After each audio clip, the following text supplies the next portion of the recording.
Lucas looked out of the window as the spaceship slowly descended toward the unknown planet. The bright blue and green surface of Babel shimmered beneath the clouds. He had never seen anything like it before. Humans had only recently discovered this distant planet, and now Lucas was here, standing on the edge of a new world. As the spaceship touched down, the door opened with a soft hiss. Lucas stepped out, feeling the warm air of Babel on his skin. He had heard a lot about this planet, a place where different species from all over the galaxy lived together. But there was one problem. No one spoke the same language. Everyone had their own way of communicating, and Lucas had a big challenge ahead of him, learning English, the one language everyone seemed to understand here. "Hello, welcome to Babel," a voice called out. Lucas turned around to see a tall alien with green skin and bright yellow eyes. The alien smiled warmly. "My name is Zorak. I am here to help you," Zorak said, extending a hand. Lucas hesitated for a moment. He had studied some English back on Earth, but he wasn't sure how well he would do in a place like this. Still, he smiled and shook Zorak's hand. "Thank you, Zorak. I'm Lucas. It's nice to meet you," Lucas said, trying to remember his English lessons. Zorak nodded, his eyes sparkling with understanding. "Don't worry, Lucas. We will learn together. English is the language we all use to communicate here. It's not so hard, I promise," Zorak said kindly. Lucas took a deep breath. "I hope you're right," he replied. "I'm ready to learn." Zorak smiled and led him down a path through the colorful streets of Babel. "The first thing you need to know," Zorak said, "is that English is very important here. It helps us connect with each other and avoid misunderstandings. I will teach you simple words and phrases to start. Are you ready?" Lucas nodded eagerly, ready to begin his adventure on this strange and beautiful planet. The streets of Babel were bustling with activity as Lucas followed Zorak deeper into the city. He marveled at the different alien species walking by, each with their own unique features, colors, and sizes. It was a vibrant, lively place. However, there was one thing that made Lucas feel uneasy: the language barrier. "Excuse me," Lucas said to a small alien, trying to ask for directions. "Where is the market?" The alien looked at him with confusion, tilting its head. It said something in a language that sounded completely different from anything Lucas had heard before. He smiled awkwardly, unsure how to respond. Zorak stepped forward, noticing the misunderstanding. "This is exactly what I meant, Lucas," he said. "You will find that many beings here speak different languages, but luckily, English is the common one. Let's start practicing some basic words." Zorak began by teaching Lucas simple greetings. "Hello, how are you?" and "Good morning." He showed Lucas how to say each word slowly and clearly. "Hello," Lucas repeated after Zorak, trying to pronounce it correctly. "Good. Now try 'How are you?'" Zorak said, "How are you?" Lucas said, feeling a little unsure. Zorak smiled. "Perfect. Don't worry if you make mistakes at first. We're here to learn." They continued walking, and Zorak introduced Lucas to more basic phrases. "What is your name?" and "Where are you from?" Lucas felt a little more confident now, but the real test came when they reached a busy plaza. There were people from many different parts of the galaxy, and some were speaking to each other in quick, unfamiliar languages. It felt overwhelming. Zorak turned to Lucas. "Let's practice what we've learned. Try asking someone, 'How are you?'" Lucas hesitated, but nodded. He spotted a tall alien with purple skin walking slowly across the plaza. Gathering his courage, he walked up to the alien and said, "Hello. How are you?" The alien stopped and looked at him with a friendly smile. "I'm good, thank you. How about you?" Lucas blinked, surprised that the alien understood him. "I'm good too, thank you," he replied, feeling a small sense of victory. Zorak watched the exchange with a proud smile. "See, you're doing great. English is already helping you connect with others." As they continued to practice, Lucas realized that even though learning English was a challenge, it was also exciting. He could feel himself growing more confident with each interaction. Babel might be a planet full of different species, but with English, He was starting to feel like he could be part of it all. As Lucas and Zorik walked through the streets of Babel, Lucas felt more at ease. The sounds of the bustling city filled the air, the chatter of different species, the hum of flying vehicles, and the soft breeze moving through the trees. Yet, in the midst of all the excitement, Lucas was still focused on one thing, practicing his English. They arrived at a small cafe where a few humans and aliens were sitting at tables, enjoying drinks and chatting. Zorik turned to Lucas with a smile. "Now it's time for your first real conversation," he said. "You can do it." Lucas felt nervous. He had learned a few basic phrases, but now he was going to have to use them in a real situation. "Who am I going to talk to?" he asked, looking around the cafe. Zorik pointed to a human sitting alone at a table. "How about her? She looks friendly." "Go ahead and ask her if you can sit with her." Lucas took a deep breath. He walked over to the woman and nervously said, "Excuse me, can I sit with you?" The woman looked up, surprised, but then smiled warmly. "Of course," she replied. "My name is Sarah. What's yours?" Lucas felt a little more relaxed now. "I'm Lucas," he said, sitting down at the table. "I just arrived on Babel, and I'm learning English." Sarah nodded, understanding. "I'm glad to meet you, Lucas. I'm from Earth too, but I've been here for a few months now. It's a great place, but the language can be tricky sometimes, right?" Lucas smiled, feeling relieved. "Yes, it's a little hard, but I'm trying to learn." Sarah chuckled. "You're doing well. You know, the most important thing is to keep practicing. Even if you make mistakes, people here are patient. We all want to understand each other." Lucas nodded, feeling encouraged. "Thanks, Sarah. I will keep practicing." "Good. How long have you been learning English?" she asked. "I studied it for a while back on Earth, but it's different here," Lucas said. "I'm still getting used to it." Sarah smiled again. "Don't worry, you'll get the hang of it. Just keep talking to people, and soon it'll feel like second nature." Lucas felt a sense of pride. He had just had his first real conversation in English, and it wasn't as scary as he thought it would be.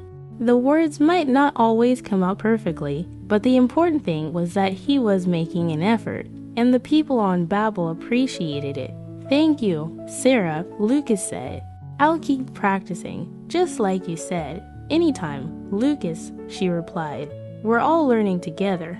As Lucas walked back to Zorik, he felt a sense of accomplishment.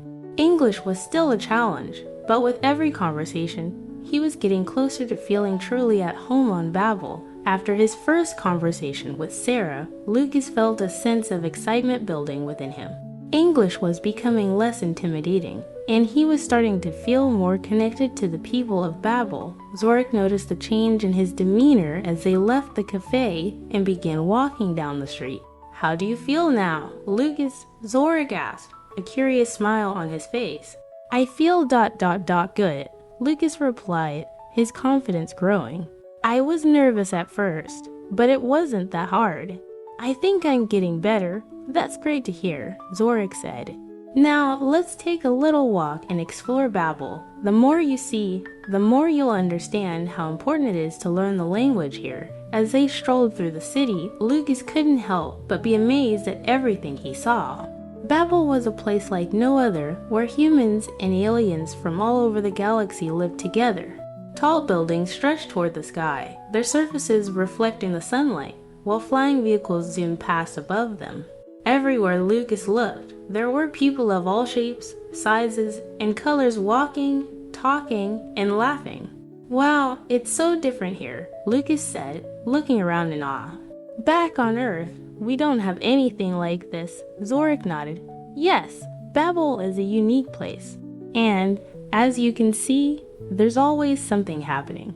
People from different planets, different cultures, all trying to understand each other. That's where language becomes essential." They stopped at a busy market where vendors were selling exotic fruits and strange-looking gadgets. Lucas couldn't help but stare at the colorful displays, amazed by the variety of items on sale. "Look at these fruits," Lucas said. "What are they?" Zorik laughed. "Those are called zeltberries," he explained. They're a popular snack on Babel. Want to try one? Lucas nodded eagerly, excited to try something new. Zorik handed him a small, purple fruit, and Lucas took a bite. The taste was sweet and tangy, unlike anything he had ever tasted before. It's delicious, Lucas said with a smile. I never thought I'd be eating fruit from another planet. As they continued to explore the market, Lucas saw more and more examples of how language played a key role in everyday life. People were exchanging goods, asking for prices, and making small talk all in English. Lucas realized that English wasn't just a way to connect with others. It was a bridge between cultures, helping people understand each other in a world filled with differences. See how important it is, Zorik said, noticing Lucas's thoughtful expression. Learning English allows you to experience new things, meet new people, and be a part of this world. You're doing great, Lucas. Lucas smiled, feeling a sense of accomplishment. Thanks, Zorik. I think I'm starting to see the bigger picture. Babel is amazing, and I want to be able to talk to everyone here. Zorik gave him a proud look. And you will, Lucas. You just have to keep practicing. The next day, Lucas and Zorik were exploring the outskirts of Babel, walking along a path that led to a quiet park. As they passed by a small group of aliens playing a strange ball game, Lucas felt more confident with his English. He could communicate better now, and he was even starting to understand the little details, like how people used words differently in different situations. But then something happened that reminded him of how tricky language could still be. They reached a small kiosk where a human vendor was selling drinks. Lucas, feeling thirsty, walked up to the counter. Hi, I'd like a juice, please, he said, trying to sound confident. The vendor, a tall alien with green skin, smiled and nodded. Sure, what flavor would you like? Lucas thought for a moment. Orange juice, please. The vendor's smile faded slightly, and he looked confused. Orange juice. He repeated, his voice uncertain. Lucas frowned. Yes, orange juice. It's a drink made from oranges. The vendor blinked a few times. I see. Sorry, I'm afraid we don't have that flavor. We have blort nectar or Zyra juice. Would you like one of those? Lucas felt a bit embarrassed. He had no idea what those juices were, and he wasn't sure how to explain what he wanted in a way the vendor would understand. Well, I guess I'll try the Zyra juice, he said, trying to stay calm. The vendor smiled again. Good choice. He handed Lucas a bright blue drink, which looked nothing like the orange juice he was used to back on Earth. Lucas took the drink, and Zorik walked over, noticing the confusion. Is everything okay? Lucas, I don't know. I wanted orange juice, but I think I made a mistake. The word didn't make sense to him, Lucas said, holding up the strange drink. Zorik laughed softly. It's okay. You see, in different places, words can have different meanings. Even though you said orange juice, maybe that word doesn't exist here on Babel, or it's called something else. But don't worry, the important part is that you still got a drink, right? Lucas nodded, realizing Zorik was right. Yeah, I guess so. It's just, I thought English was supposed to be the same everywhere. It's mostly the same, Zorik explained. But different cultures might have their own words for things. And sometimes, when you're speaking with someone from a different place, you might need to explain things in a different way. That's why practicing and learning from these small moments is so important. Lucas smiled, feeling a bit better. I see what you mean. So, even if I don't always use the right word, I can still get my message across. Exactly, Zorik said, giving him a thumbs up. And the more you talk, the better you'll get at understanding the differences. Lucas took a sip of the Zyra juice. It was sweet, though it tasted nothing like orange juice. This is good too, actually, he said, grinning. I guess every mistake is just an opportunity to learn. Right, Zorik said. And remember, Lucas, every mistake brings you closer to becoming a better communicator. Lucas felt proud. Even though he hadn't ordered exactly what he wanted, he had learned something valuable. The key to communicating wasn't just knowing the right words. It was about understanding, connecting, and being open to new experiences. The days passed quickly in Babel, and Lucas was getting better at communicating. His confidence was growing, and he was starting to feel more at home in this strange, multicultural world. However, Zorik noticed that Lucas was still struggling with one particular aspect of learning English, connecting with people who spoke different dialects and accents. "Are you ready for today's challenge, Lucas?" Zorik asked one morning as they sat at a small outdoor cafe, sipping hot drinks. Lucas looked up from his notebook, where he had been writing down new words. "What's the challenge?" he asked eagerly. Zorik smiled.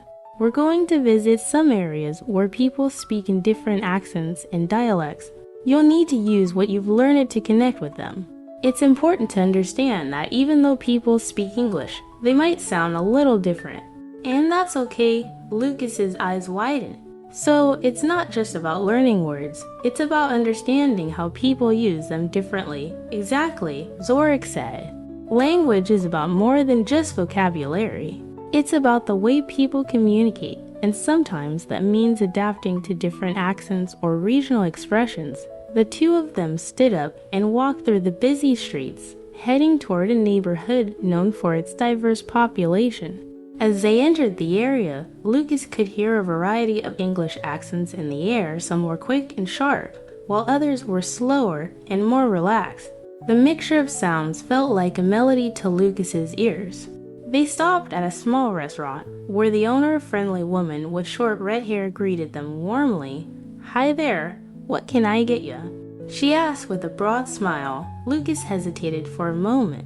The woman's accent was unfamiliar to him, and he wasn't sure if he understood every word.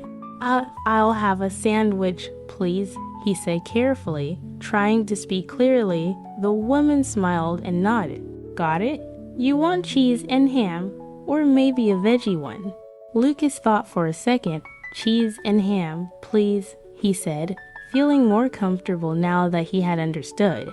As the woman prepared their food, Lucas turned to Zorik. I understood her, but her accent was different.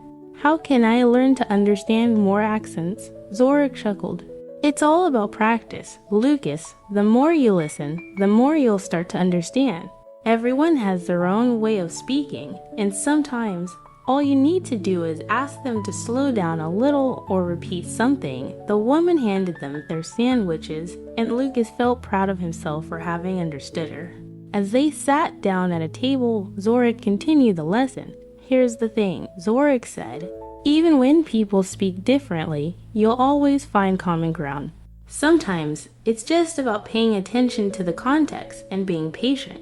Lucas took a bite of his sandwich and smiled. The food was delicious, and the conversation was flowing more easily than ever. "I see what you mean. I'm starting to understand that learning English isn't just about memorizing words. It's about listening, adapting, and connecting with others." "Exactly," Zorik said, his eyes twinkling. "And that's what makes language so powerful. It helps you connect with people from all over the world." Lucas nodded, feeling a sense of accomplishment. As he finished his sandwich, he realized that his journey in Babel was more than just about learning a new language. It was about forming connections, understanding different cultures, and embracing the beauty of communication. As Lucas and Zorik stood in the middle of Babel's vibrant market square, Lucas felt a sense of pride and accomplishment. The past few days had been a whirlwind of new experiences, challenges, and learning moments. But one thing had become clear to him: learning a language was not just about memorizing words or following grammar rules. It was about connection. It was about understanding others, embracing differences, and working together to bridge gaps. They walked toward a large fountain in the center of the square, where a group of humans and aliens were chatting and laughing together. Lucas smiled as he saw how easily they interacted, despite speaking different accents and dialects. It was a beautiful thing to witness the power of communication, the way it brought people together. "This is amazing," Lucas said, his voice filled with wonder. "It's like everyone here, no matter where they're from, understands each other. And it's all because they've learned how to communicate, how to speak the same language, even if it's in different ways." Zorik nodded, his eyes shining. Exactly, in Babel, people have come from all over the universe. Some speak different languages, some have different cultures, and some have completely different ways of thinking. But English became the bridge that connects everyone. And it's not just about the language itself, it's about the willingness to understand and respect each other. Lucas thought about the past week, the mistakes, the misunderstandings, and the moments of confusion. But most importantly, he thought about how he had overcome those challenges with patience and persistence. He had learned not only about the English language, but also about the importance of connection and empathy. "I've learned so much here," Lucas said, looking at Zorak. "I've learned about language, yes, but I've also learned about what it means to be open, to listen, and to keep trying. Even when things don't go as planned." Zorak smiled warmly. That's the spirit. Learning is a journey, and it never stops. Every time you make a mistake, you're one step closer to becoming a better communicator. Every time you connect with someone, you're building something important. They sat down on a bench by the fountain, and Lucas looked around at the people who were all speaking together in different ways, but still managing to understand each other. The laughter, the conversations, the exchange of ideas, everything felt harmonious, as though everyone was part of something much bigger than themselves. "I'm ready to keep learning," Lucas said with determination. "And I'm excited to connect with even more people from all over the world." Zorak gave him a proud smile. "And remember, Lucas, learning together is the key. The more we share, the more we grow." It's not just about the words, it's about the connection we create when we understand each other. As the sun began to set over Babel, casting a golden glow across the market square, Lucas felt a sense of peace. He had come to Babel to learn English, but he had found something even more valuable. He had found a community of people from different walks of life, all working toward the same goal, understanding one another. And with that, he knew that the journey wasn't over, it was just beginning.